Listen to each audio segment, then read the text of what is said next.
చంద్రబాబు అయితే మాట్లాడారు కదా, ఒక 5 సీట్స్ ఉన్నట్టు ఎవరో చూడ.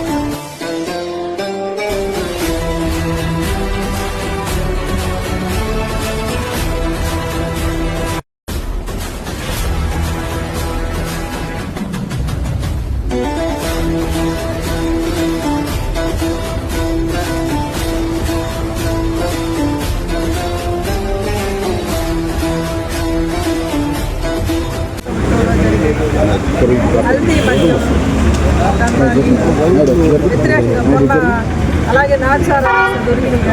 అలాగే మన ఒంగోలులో మొన్న కథలు మందు తాగుతానే చనిపోవడం, ఇలా కల్తీ మందు అక్రమాలు చేస్తా జనాల ప్రాణాలతో ఆడుకుంటా ఉన్నారు. జనాల ప్రాణాలతో ఆటలాడుకోవద్దని మీద మందు మీద ఇవ్వడం కోసం ధర్నా ఏర్పాటు చేశాము. ఈరోజు ప్రభుత్వం ద్వారా మద్యాన్ని నుంచి ఇలా పెన్ షాపులు కానీ ఇలా జనానికి అంటే చెప్పి ఓట్లు వేసుకొని ఈరోజు కల్తీ మందు తయారు చేస్తా అందరినీ జనాల ప్రాణాల మీద ఇలాంటి చర్యలను అరికట్టాలని ఈ కార్యక్రమం ద్వారా తెలియజేస్తుంది.